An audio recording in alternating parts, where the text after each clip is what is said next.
hour. So we can get started, and whoever happens to come in, they'll just miss my little spiel introduction. So hello, everyone. My name is Tiana, and on behalf of DCB and Cormorant Books, I just want to welcome you all and thank you for joining us as we celebrate the launch of Made for You by Eric Walters and The Book of Us by Shane Peacock. In the next hour, you're going to hear about these two great new YA novels in conversation with our authors, moderated by Angela Misri, who's been gracious enough to host today. We'll also have some time for questions towards the end, so you can submit your questions in the chat box that you've been talking to or in the Q&A box at the bottom of your screen.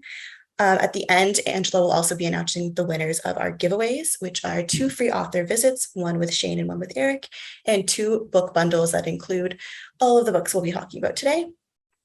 And we'll just be choosing those randomly from our participants list. And we're very grateful you've taken the time to join us today. And we're also grateful for the sacred land on which DCB and Cormorant Books operates. It's been the site of human activity for many thousands of years. This land is the territory of the Huron-Wendat and Petun First Nations, the Seneca, and most recently, the Mississaugas of the Credit River. The territory was the subject of the Dish with One Spoon Wampum Belt Covenant, an agreement between the Iroquois Confederacy and the Confederacy of the Ojibwe and Allied Nations to peaceably share and steward the resources around the Great Lakes. Today, Takaranto remains the home of many Indigenous peoples from across Turtle Island, and we are extremely grateful to have the opportunity to work in this community and on this territory. So I'm going to hand things over to Angela. As you can tell, we're very excited to get going. So I will mute myself, turn my camera off. But if you need anything in the chat, please let me know. Thank you very much for that, Tiana. I'm just going to direct you to a question that's currently in the Q&A while I introduce these fine gentlemen. So my name is Angela Misri. I am a fiction author. I write for kids as well, and I'm really excited to welcome everyone to this launch. I'm so excited to introduce you or reintroduce you, I'm sure, to 2 authors that I admire.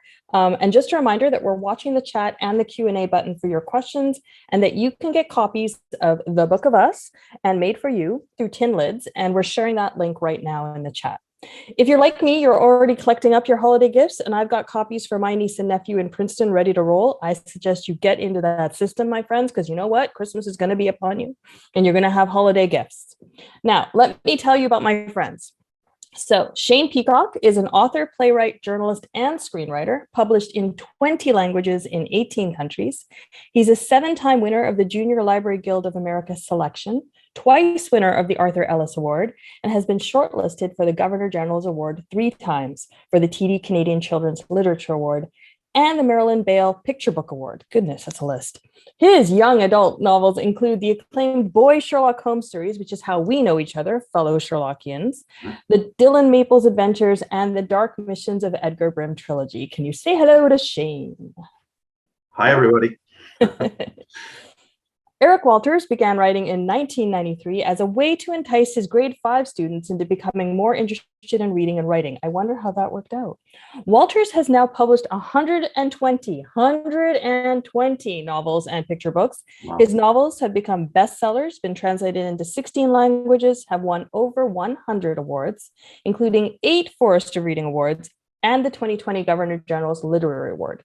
He conceived of the I Read Canadian Day, and I can attest is a tireless presenter, speaking to more than 100,000 students per year across North America. In 2014, Walters was named as a member of the Order of Canada. Hello, Eric. Good to see all of you. Good to be here. So I'm going to start with some questions. Feel free to be putting your questions in the chat and in the Q&A, but I'm just going to start this off. And I always like to start with the main voice of the story. So Eric, Shane, can you introduce us to Becky and Noah? Do you want to start, Eric? Can we do one thing first? Sure. Because we're going to go off script. Really? Shane and I both agreed that this is our book launch. We also want to talk about Angela and Angela's work and her newest Val Hamster. And here's a quote on the back. A quirky, amusing, funny story about a zombie apocalypse with the most unlikely heroes winning the day. By the way, that quote is from me. It's on the back of her book. It's a wonderful book. Angela's a wonderful writer. And Shane and I are thrilled that she's here today to be part of this. And we want you to check out her books as well as ours. Yeah, I'm a big fan too. Okay, so now can we hear about Becky and Noah? I don't know. I'm bored. Let's just talk about your books, Angela. Shane, you okay with that? Sure, let's do it. Basically, I think she's a better writer than you and me, so we can do that. There you go. Why don't is you what start? happens. Look at this. Look at this. No, I'm going to It's push already out back. of Eric, you're control. going to Eric, tell us about Becky. Becky is a grade 12 student. She's really trying her best. She works hard in school. She's studying for her SATs. She's manager of the boys basketball team. She's in the school band. She's in the school social justice club. She's just trying her best. She's asked by the guidance counselor and the principal to take on a new student who's coming into the school. It turns out he's not just new to this school, he's new to school. He has been homeschooled his entire life. And he's coming into a gigantic school in Indiana, knowing nothing about much of how schools work. And it's her job to help him understand the world around him. That is really good. That's awesome. Okay. And Shane, can you tell us about Noah? That was good, Eric. That was much more succinct than I'm going to be. Oh, I know that. You're shocked by that. Noah Green is a protagonist in the Book of Us, but in many ways, he's actually the co-protagonist with Miranda Owens, with whom he falls in love in grade 11 and 12. And Noah is also the author of the Book of Us. Okay, it's not me, it's Noah Green. And that's a really important thing to remember when you're thinking about the book and you're thinking how certain books are characters are characterized in the story and so on. So the story takes place in grade 11 and grade 12. So he's kind of 17 and 18 throughout the story. He has his problems in life. He comes to this little town where the story is set from the big city. His family's kind of fallen apart. His mom's passed away. His sister has left. His father is unemployed and has struggles with alcohol. And Noah's a very smart kid, but he kind of doesn't know it in a way. He loves books and he reads at a very high level, though in some ways he's kind of a little bit ashamed of that. So when he comes to this new school, he meets Miranda, who is really kind of the brain of the school, at least in English. And she loves books, likes to read at a really high level, reads pretty heavy literature in many ways. And she is kind of wary of guys a little bit. And she's very demanding about boys. And she has high expectations for them, which I think is a good thing. And in fact, she's actually never dated, even though she's really smart, she's really cool, she's never dated. And then one day she meets Noah Green. And the way that she gets interested in him is that he stands up in class and he answers a question in the English literature class. And it's what his answer is very smart. And she's really impressed by that. And she's kind of impressed by him. So she gets to know him. And before long, they start dating. And Noah's kind of beyond himself with excitement that he's dating this amazing girlfriend. And their relationship progresses. And then he says something. He says something to another girl that she overhears. And I'm not going to tell you what he says. You got to read the book in order to find out what he says. She is very upset, and she very kind of intensely breaks up with him at that point. So he is really crushed by that. He then decides, and it's the second half of the book, he then decides that he is going to change his life because he must be a better person. He wants to win her back. He wants to understand why what he said was so offensive to his girlfriend and why it would be offensive to girls too. So he tries to change his life, become a better person. And he decides that by the time we get to the end of the book, which is the end of grade 12, he's going to ask her out to the prom. So the very ending of the book, you find out whether she says yes or no, or what she says. And the final thing I want to mention is that partway through this, he decides that in order to get her to say yes, he needs to impress her in another way. So he wants to give her a gift. And the gift that he gives her is a novel that he is writing. And that novel is the Book of Us. It's the novel that you have in your hands when you're reading the story. These are such quest stories. I love them so much. I just read them in one weekend and they're incredible stories. So I'm going to ask Shane if you could start by giving us a little bit of a reading from the Book of Us, if you don't mind. Okay, very good. I'm just going to read a short bit. Believe it or not, Eric, it's going to be short what I'm going to read. And I thought I'd start out by reading the prologue, which is very short, and then read a little bit less than a page at the end of the first chapter. So this is how it begins. Remember, Noah Green is writing the book. The truth is, I am writing this to impress you. Maybe all novels are like that. This is my gift to you.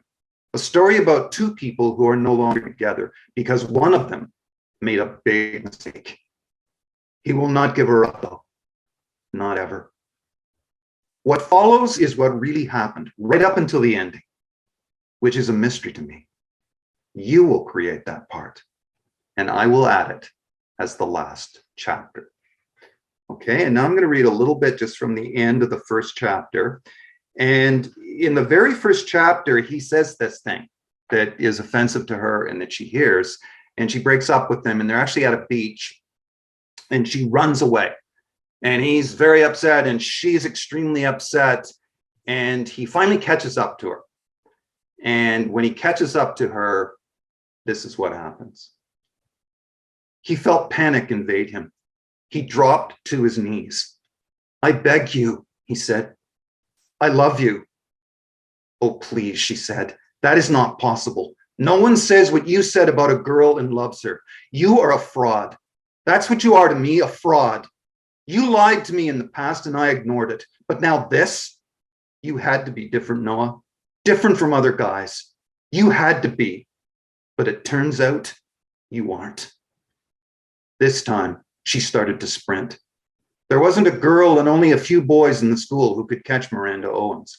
Noah got up and ran after her for a while, crying now as he moved, his sense of well-being wrapped up in what would happen next. She ran along the sidewalk and cut dangerously across the main street, almost into the path of cars.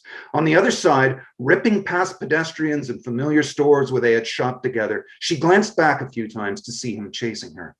He kept trying to keep up, though his body would barely obey him. By the time she reached the neighborhood, 2 blocks from the far side of town, a block from her own, he stopped. He leaned on his knees, gasping, sobbing, wounded, embarrassed, and desperate. He thought she looked back for an instant, right at the end, one last time, before she disappeared, but he wasn't sure. Miranda Owens. The Miranda Owens, the most amazing person he would ever meet, the most amazing love he had ever known and would ever know, had run out of his life. It was because of what he said. Holy drama, Batman. Whoa. Okay, that's a lot. Eric, can you follow that up? Can you give us a beautiful reading from your story? Oh, audio. Double mic'd here and it went off one mic and then the other. I can definitely do a reading.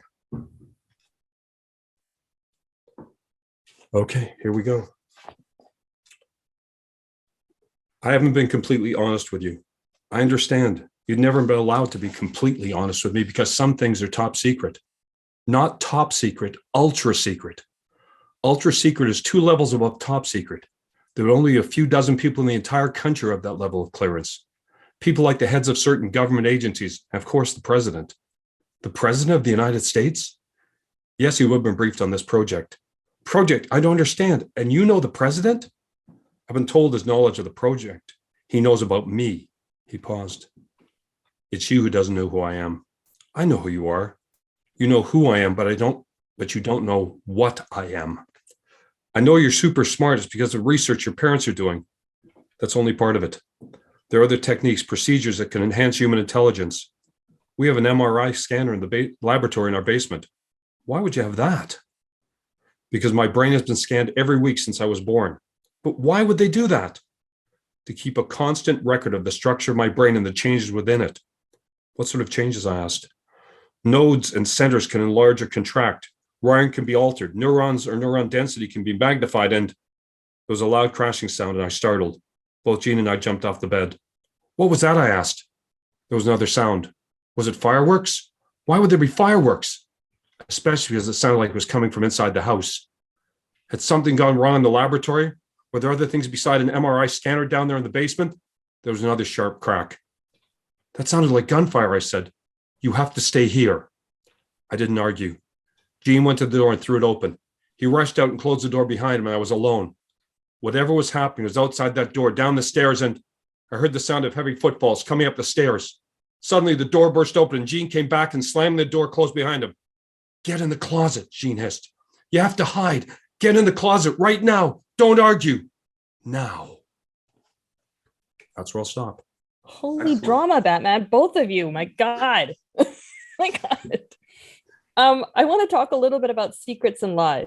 So this is where we walk the line between teasing out and giving too much. And both of you have kind of like gotten all the way to the edge without telling us.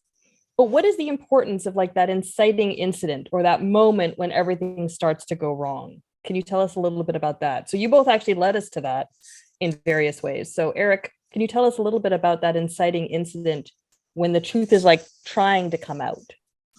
There's always that line, you want to foreshadow what's going to go on. You don't want to make it too obvious, though. There's no drama to standing on train tracks and seeing a train coming towards you. You pretty well figure what's going to happen if you don't step aside. You want to give enough foreshadowing, but also keep them surprised. It's not a joke if you start with a punchline. So it's what can we give and how can we build that tension up? And often it'll go up and then not quite make it, and then go up and not quite make it, and then go up and still not make it. That's the sort of the cycle of the book. Yeah, and I would have to say, like, when you start reading your book, I had suspicions. I had suspicions from the beginning, like very early on. You have those little clues that get kind of dropped in. The suspicions is what you want, right? And then you don't want to like fulfill the suspicions. You don't want to reveal too much, as you said. Yeah, but you want to reveal enough. What I hate is when things come out of the blue that you had no idea Yes. what was happening. There's no foreshadowing. It's kind of like, oh my God, I possess a magic wand and I can fix everything. That wasn't in the story up to this point. So no, I don't get that. So we've got to give you enough foreshadowing to get you to realize what's happening, but not so much as you can figure out what the punchline is. Yes. For me, it's that moment in Lord of the Rings when the eagles show up and you're just like, why weren't the eagles there the whole time? I feel like they could have taken the ring. Like, seriously. Just get eagles. the ring. I agree. Just eagles. Drop it Start to in. finish. Bit of a flaw there. Right? I don't know. That's to me, always in my mind thinking, don't just bring in eagles at the end that solve everything. Yeah. Shane, same question to you. That teasing, that there is a Right. huge secret, right? Like Yeah. there's a reason. Can you talk about that? I love this question too. I mean, and I love the way you put it, the inciting incident in a story, because that's just so important. And it's something, we can talk about. I mean, all three of us, we teach kids and talk to kids and aspiring authors about how to write. An inciting incident is so important in a story. And my inciting incident in my book actually happens right at the very beginning, even though it's a huge tease, because it's what Noah says and Miranda overhears, but we don't know what that is. And the way my book's set up, that inciting incident sort of incites the first half of the book. And then we find out what she said halfway through. And then there's another incident. And in some ways, it's not an incident. It's just a decision that the main character makes where he decides to ask her out.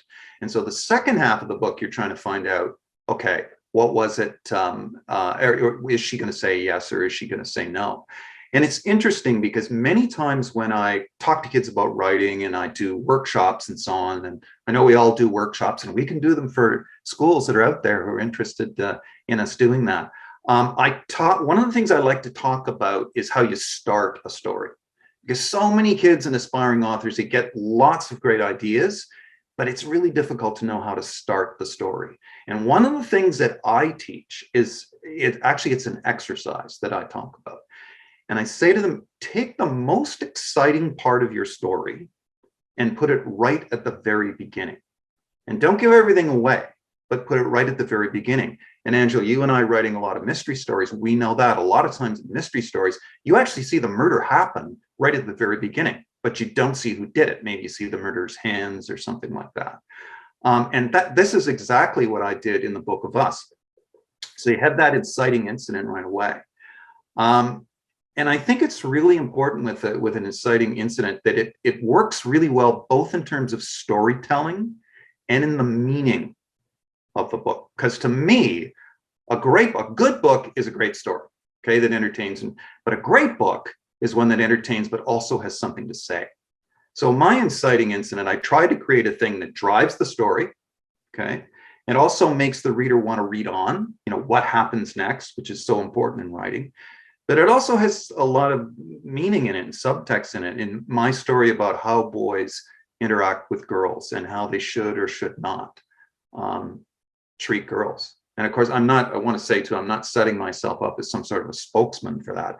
I just created a story from a boy's perspective of interacting with girls, and something he does that he doesn't understand is not right.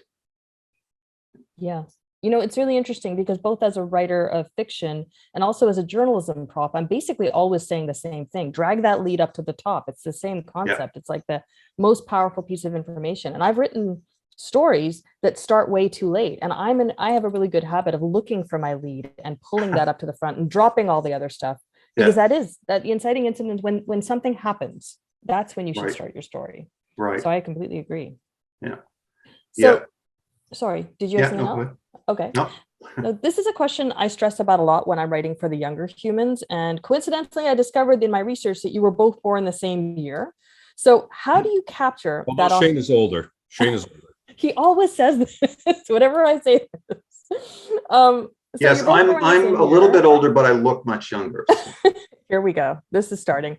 How do you capture that authentic voice of your audience when you're writing for children, as we age further and further away from that age? How does that happen, Eric? You want to start that? Off, Shane has shown emotionally he's 12 years old with that last comment. So that's part of it. But I've always used my class as my models. I started writing for my class, writing chapter by chapter. When I stopped teaching, I had beta readers, classes that would look at my stories and give me feedback. And with this book, I actually this was during the pandemic, I started writing this, and I put every chapter online. I read every chapter, and I had over 100,000 views and over 1,000 feedback comments from the classes that were reading it. I like to use the students, the readers, to give me feedback to help keep the story honest, to keep the story legitimate, to make sure that it speaks to them.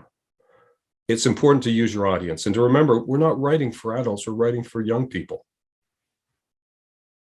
That's absolutely true. Shane, your thoughts? Well, I think that a lot of what writing is about is inhabiting characters. And I know, like when I read Made for You, I could see a lot of Eric in those characters. I know I just reread Angela's book, Jewel of the Thames, and I know there's a lot of Angela and Portia Adams. There's certainly a lot of me in some of my characters, and I actually encourage young writers to try to do that and put some of themselves into your characters.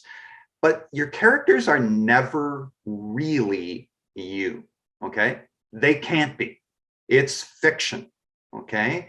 And it would be kind of difficult for me to write a story that only has male characters my age in the story, right? And if you're a 15-year-old girl out there in school and you're writing a story, you don't want to only write stories about 15-year-old girls, right? You have to be able to imagine other characters. And believe it or not, I was once 17 years old. I know that's hard for Eric to believe, but I was once 17 years old, and I will never forget being 17 years old. And everybody who's listening right now, when you're in your teenage years, you know what an intense period that is for you. Such an important time in your life, and you don't forget those things, okay? So that's inside of me. I know how I felt when I was that age. And so when I write these characters, I go back to that. I try to inhabit those characters. And I spend a lot of time trying to get intense about that and trying to inhabit those characters.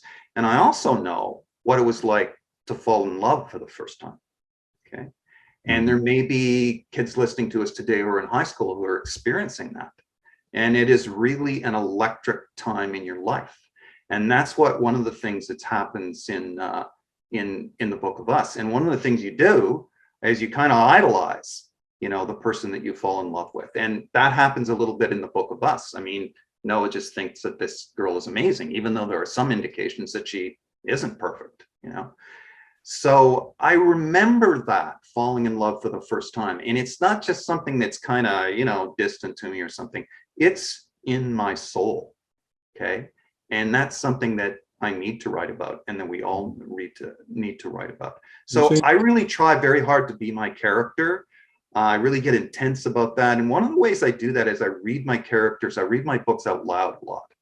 And that really helps, especially with dialogue, to find out whether or not your characters are real. And the very last thing I'll say about this is that I also had the help of two of my daughters. I have two daughters and a son, and they're now in their early 20s. So they're only a few years past, age 16, 17, 18, where my characters were. And I'm telling you, writing this book and then getting my daughters to read this book was so fascinating, because we had some really interesting, let's call them discussions, okay, about what I wrote. And did they ever let me know things that I didn't know about girls and the way that girls interact, and the way that girls interact when somebody's in a relationship and a relationship is kind of failing, and codes that girls have and so on. And I had things in that book that I had to change. And I also have a son who's 22 now, so I was able to talk to him about the book as well.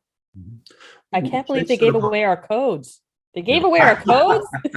When Shane talked about reading books out loud, that's my last edit before it goes to my last draft before it goes to the editor. Things that you catch with your ears, you don't catch with your eyes, particularly dialogue. Shane also talked about something important about writing characters that aren't just us. While we are part of things, we need to go beyond that. I've been told, I had a girl come up to me after Alexandria of Africa, and she said, I thought Eric Walters was a code name, your writing name, that you were female, because you really understood this character and makeup. And I've had book I wrote with Wally, where somebody came up to us and said, oh, I knew a Muslim had to write that line. And Wally said, no, Eric wrote that line. Where Kathy Kaser's told me, I write good Jewish girl. You go beyond yourself, but you also are trying to use, I've called them cultural editors over the years. I've been using them since 97. People will tell me, does this fit the cultural milieu? Does this seem right to you? And you try and inhabit your own world, your own characters, but you want to move beyond just yourself. And if a story is right, you're able to tell lots of stories beyond yourself. Well, and in the end, we're all human beings. And really what we're writing about in the end, I think, is what it is like to be a human being, the experience of being a human being. So, there's so many ways in which we connect, I think. And I think the best of writing is showing those ways in which we all connect. And that's why it's powerful to people when it is powerful, because it just speaks to you no matter who you are. Yeah. Now, Shane and I go back a long time. I know his books. He knows my books. It's always been interesting to me how often the strongest character in his book, the one I find most interesting, is not the main male character, but the secondary female character. So, for example, I'd love to have Miranda's backstory as a separate novel, because she fascinates me. And I've seen that pattern with you quite often, where that strong female character, who's the secondary character, is actually the powerful character within the story. Right. Yeah. Yeah, I think that's a compliment. And no, I won't compliment. Maybe that's my next book. Yeah, I think you need to have really strong secondary characters, and you need to have your readers asking more questions about who they are. The interesting thing about the Book of Us, though, is that it is written again by the young male character.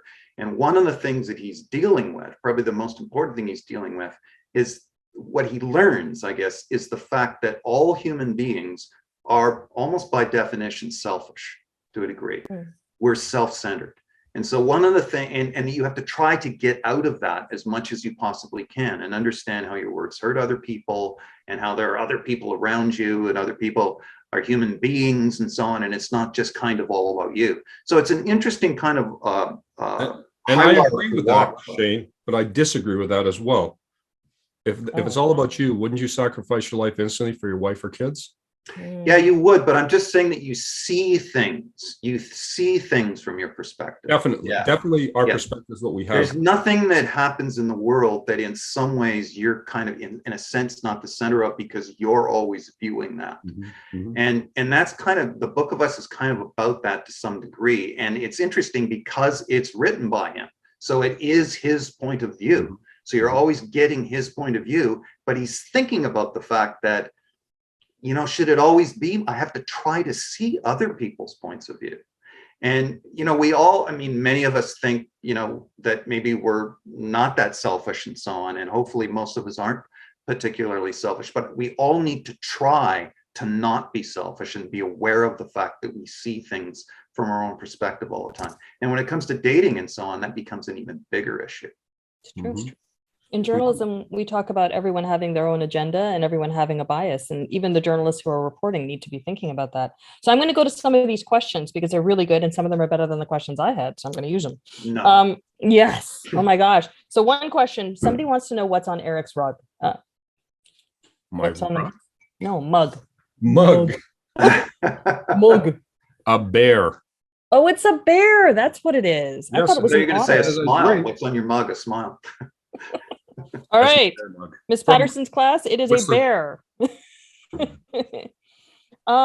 So we have a question about when did your first books come out? And I'm just going to let each of you tell us when did your first books come out and what the first book was. Shane, I think you answered in the chat, but Yeah, that's right. But my first book came out a long time ago in the late 1990s, and it was called The Great Farini. And it was a nonfiction book for adults. And it was about a man who walked over Niagara Falls on a high wire and invented the human cannonball act and explored the Kalahari Desert. The person who I think is the most amazing personality in Canadian history, bar none. I'm not saying he's the greatest person, but he has the most amazing life story. It was a wonderful, he was a wonderful person to research. yeah, and it's actually a book that I think is I read it and I think it's a really good book. I think you could read it in high school for sure. Yeah, you could. Yeah. Eric, first book? My first book is Stand Your Ground. I wrote that in 1993 for my class. I was given the classes I usually have. They were good in three things: gym, lunch, and dismissal. I think I had 22 boys and 6 girls. They didn't like to read or write. I wrote that story for them, chapter by chapter. At the end of the year, the boys came up to me and said, your book is not as bad as most of the garbage we're forced to read. Why don't you try and get it published? That was actually a compliment from them. Yeah. Well, there's an inciting incident. I sent it off to 6 publishers, 5 rejected me, 1 accepted me. I've written a book. But I was a teacher. Next year, the new class came in and said, so what are you going to write about this year, Mr. Walters? So my first 25 novels are written for my classes based on the curriculum, based on the grade level. Geez, above and beyond, my friend, above and beyond. It was so much fun, though, just writing for my class and seeing them, their input and helping them shape the book by their comments or by their reactions. Just to let you know, nobody is fooled by your banter, gentlemen, because the question here is, Shane and Eric, how long have you been friends? So there you are. You're not fooling. Well, we've never been friends. Friends? I've questioned the line a little bit. I think I met Eric at the Hackmatack Awards. The first time I saw him was at the Hackmatack Awards in Halifax, Nova Scotia, a long time ago. I remember getting up in the morning at the hotel and seeing this large man making coffee.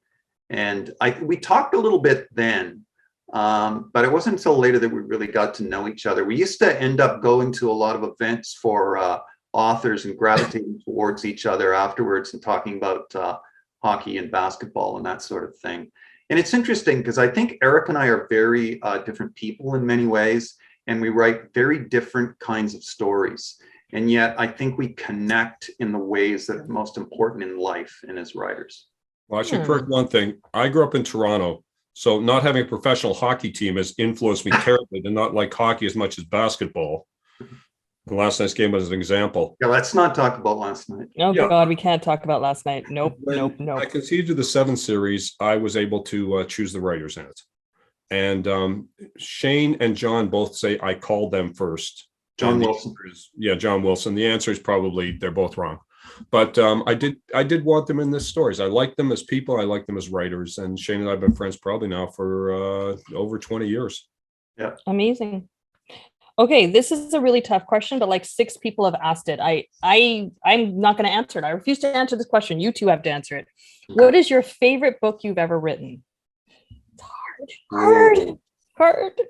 That's a really tough question. That's kind of like asking me or asking Eric, I think, because I know Eric has 3 kids and I have 3 kids as well. It's kind of like asking us who our favorite child is. Well, that depends on the day, Shane. That can vary from day to day. Well, I was just going to say, there are some days when I can tell you who my favorite child is, but most of the time I can't. I think it sounds like a cop-out in a way, but I like all my books, and that's a really good sign if you finish your books and you really like them. Couple that I would point out maybe is Eye of the Crow, the first book in the Boy Sherlock Holmes series, because it just generated a lot of acclaim and went all over the world and so on.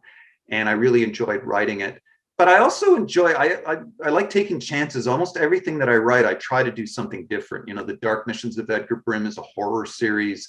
The Dylan Maples Adventures is an adventure series. This one, The Book of Us, is very different. And I also wrote a picture book called The Artist and Me. And I really enjoyed writing that because I went from writing 70,000 words or whatever to writing 500 words. And that was a really interesting experience. So sometimes I think when you look back in your books, the ones that you maybe in some ways liked the most are the ones that were the most challenging. And you felt like maybe you did the best job at writing. Maybe they're not necessarily the best books, but you have that fondness for them. Love it. I've written every genre except fantasy. I'm not really a fantasy guy, although I think Lord of the Rings is a true story, but that's a whole different issue. My favorite is like saying, what's your favorite basketball game? The one I'm playing. So my favorite books are whatever I'm working on. So right now I'm doing a draft on Voice, which is a co-write with my friend Wally Shaw. And it's an interesting experience. Wally is 27 years old, Pakistani-born Muslim spoken word poet. And we've been learning from each other. It's been fantastic. I'm also, while I'm working on that, I've just finished a book called Sam of Green Gables, which is a retelling of Anne of Green Gables from a young man's perspective.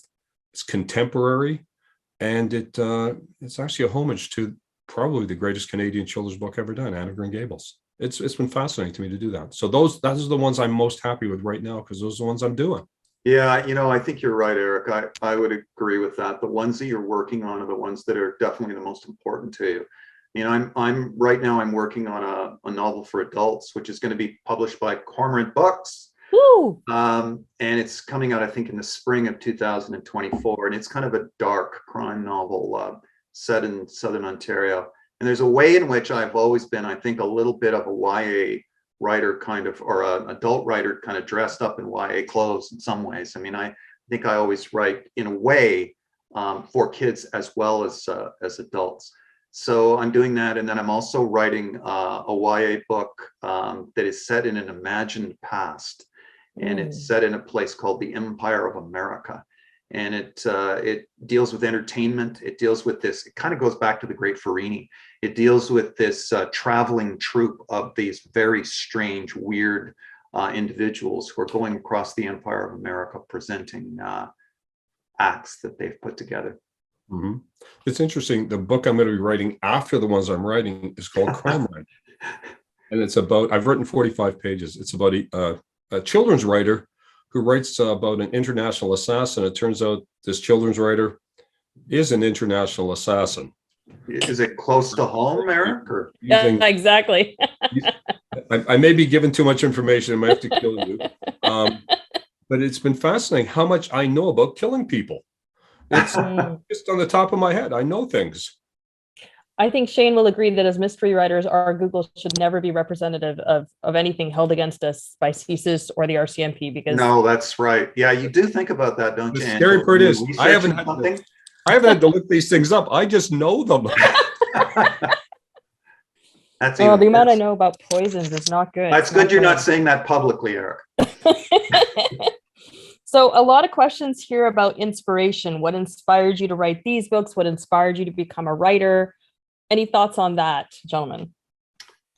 Well, I think I said in the chat room that I was inspired to be a writer because I didn't want to have a job. But in a way, even though I'm being facetious, in a way that's true. When you're a writer, you don't have a job like everybody else. And to me, writing and art, period, is about seeking the truth, or seeking the truth as you see it about particular things. And so, I've always loved stories, and I was inspired to write about the truth as I see it in life. Yeah. I started fairly simply. I was writing for my class to get them to become more connected to reading and writing. But my story goes back to in grade 5, my grade 5 teacher, Miss Christina Gay, said to me, "You could be a writer when you grow up," which I thought was ridiculous, since obviously I was going to be in the NBA. Obviously. By the way, Miss Gay is 97 years of age. She's remained in my life always. And I always say to teachers, I know what you say to your students is important. It's more important than that. Some things you say to them is going to change their lives, and you won't even know it. True. Well, it's funny, the power of stories. I remember when I was a child, my father used to tell us bedtime stories. And those stories were so good that my brother and I actually wanted to go to bed. And they were always very episodic. And so he would tell a story, and then he would stop before a really important part of the story. And he'd say, "I'm going to tell you that next part tomorrow night." And that just put a love of stories right into me.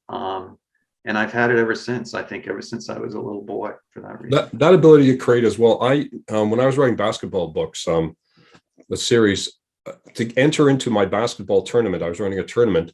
You had to research basketball stories and do basketball math. But every day in the morning before we ran the 3-on-3 contest, I'd read them the next chapter of the book I was writing, with all of them in the story that I was writing. So it was writing on demand. I had to go home that night and write the next chapter before we'd do the 3-on-3 contest the next day. Right. Yeah. Perfect. That's a deadline, guys. That's a deadline. We have a question in here about, is that a stuffed crow over your shoulder? That is a real crow. And Oh my Lord. No, it's not a real crow. It's a Although little Shane said eat crow a few times in his life, believe me. It's a sculpture of a crow. And a lot of time when I do school visits, I talk about that crow. Of course, it's in the title, Eye of the Crow. And crows became symbols for me in a number of stories. And a lot of times when I write, I start with maybe something that isn't what all writers start with. I often start with the meaning in a story. And when I wrote the Boy Sherlock Holmes series, I wanted to write a book about racism and prejudice. And the flip side of that, which is justice, which is obviously so important to Sherlock Holmes, the Boy Sherlock Holmes being a series about Sherlock Holmes as a kid.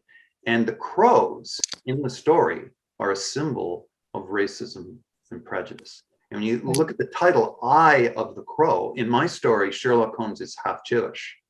And so Eye of the Crow is not just eye, Sherlock Holmes using his eyes, detectives using eyes, and so on, and the crow seeing the murder that happens in the story. It's also I, the personal pronoun Eye of the Crow. And if you guys out there, anybody who's listening and watching, one of the coolest things on earth is to learn about crows. Crows are absolutely fascinating. They are basically the smartest birds in existence. And the thing that I find really curious and interesting about them is that many people don't like crows. And they don't like crows because of their sounds, because of their color, and all sorts of things like that, which is exactly what racism and prejudice is. So there's a great lesson in crows. And read about them a little bit, and it will blow you away. They're fascinating. It's incredible. I have a bunch of questions about the writing craft. So we have teachers asking advice that you would give to students who are writing. How do you end a book well? Do you have any great books on the craft of writing that you would suggest? Any thoughts on that, gentlemen? We talk often about whether people are plotters or pantsers, whether they plot out their stories or whether they just go off the top of their head. And nobody is either one or the other. I tend to have a plan, just the way I turn on the GPS when I'm driving in my car. But the route I'm going to go changes as I go along. If I see something amazing, I stop. If I see that the bridge in front of me is falling down, I don't turn to my family and say, "Hang on, I think I can make it." Time to go submersible, friends. You make your changes, but I like to have my story pretty well figured out beforehand. As a teacher, I'd often say to my kids, "Okay, I know you want to write this story. Tell me more about the characters. Tell me more about where this story's going. What's the end?" And I think we've got to be. I like to script my stories more than just pants them, because quite frankly, I don't think anybody walks up to a computer assistant and says, "My God, I have no idea what I'm going to type." Fingers, take it away. Yeah, exactly. Yeah. Although there needs to be obviously some surprise in it, and surprise is really important. But you're always shocked. Don't you think that, Shane, sometimes you're writing and think, my God, why did that character say that? Exactly. Yeah. And I think that comes from inhabiting the character. And I always say, I ask the students, who's the most important person to surprise when you're writing a story? And the answer is not your reader, it's you. It's the author, yourself. Absolutely.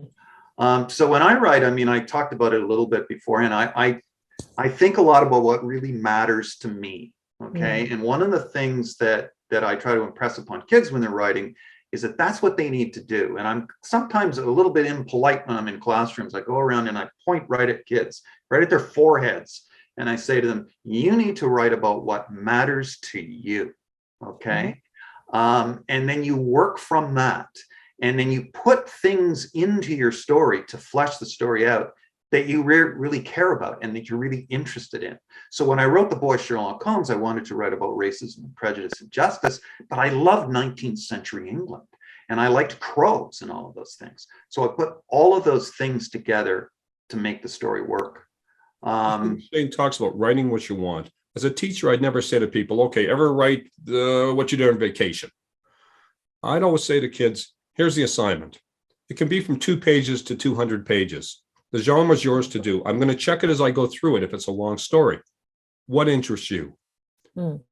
As a writer, I don't want someone to come to me and say, I want this story. Shane said, we want to write what interests us, and we have to allow our students that same flexibility to find the things that they're interested in. Not just the books that they read, but the stories that they write. Right. And try to go deep into those things. Yeah. I've had kids write novels for me, like literally 150-page stories throughout the year, grade 5s and 6s. And I would mark it as it went through. And that would be how I'd get, because you have to put something on a report card. Yep.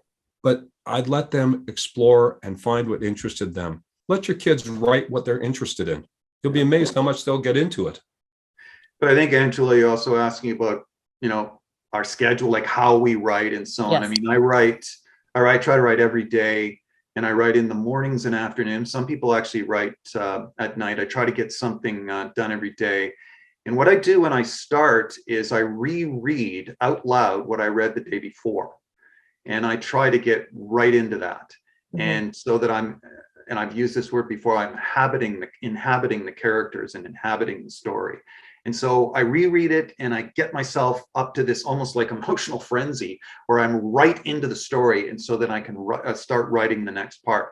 I also write biographies of my characters. I read out biographies of all of them, and I write timelines for my stories. So I know exactly when things are happening, and then I can go back and refer to that when I'm a little bit further on in the story. Each of my characters has a separate page that describes them, builds characteristics, builds in who they are as I'm building through the story. Also, sometimes I'll find a picture. That's the person I think this is. Right. Interesting. I can physically picture them. And timelines, especially when you're doing a complicated story, like my rule of 3, and then writing sequels to those, you basically have to plot out exactly where things happen. Right. How many days have passed? What's happening? How is the outside world reflective of the date that this started? And then allow things to evolve from there. Right.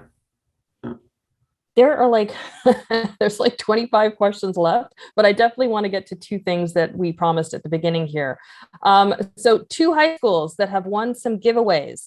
So Shane's going to be visiting Amanda Schmelling's Johnson Collegiate grade 9 class from Regina. Okay. And Eric is going to be visiting Elizabeth's class at St. Paul Catholic Secondary School in Trenton, Ontario. So congratulations. Do we have to write this down? No, we will give this to you afterwards. I'm just letting them know in the chat and letting them know out loud. We have a really good question from teachers, which is how important, or can you explain why it is important to write and revise and write and revise?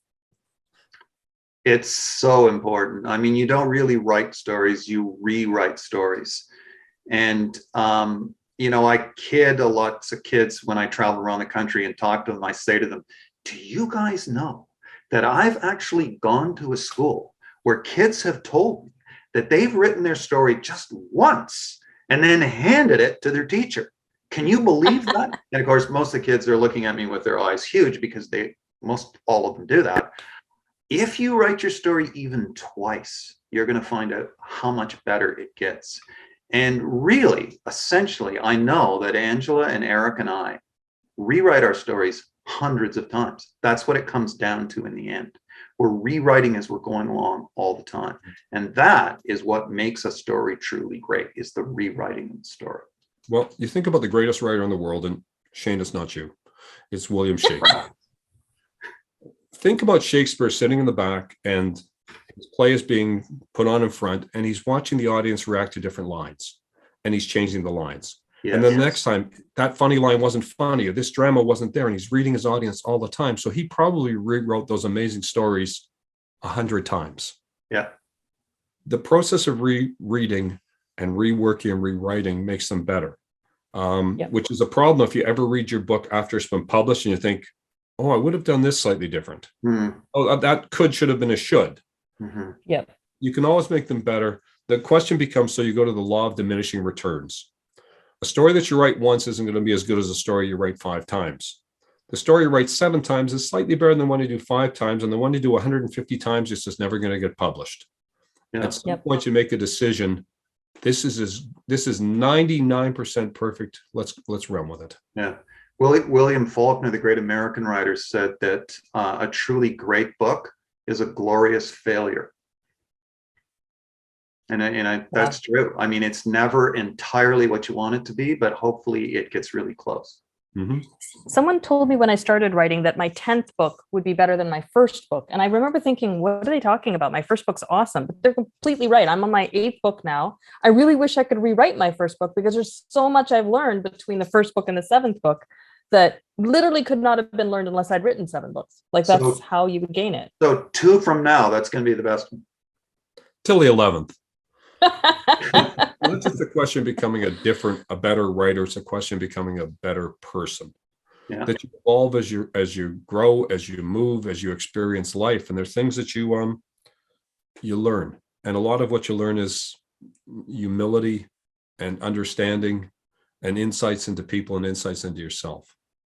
Yeah. Makes you a better. What do you do when you get stuck or you lose confidence? Let's talk about that a little bit before we wrap things up today. Well, when I get stuck, I always go back to why I wrote the story in the first place.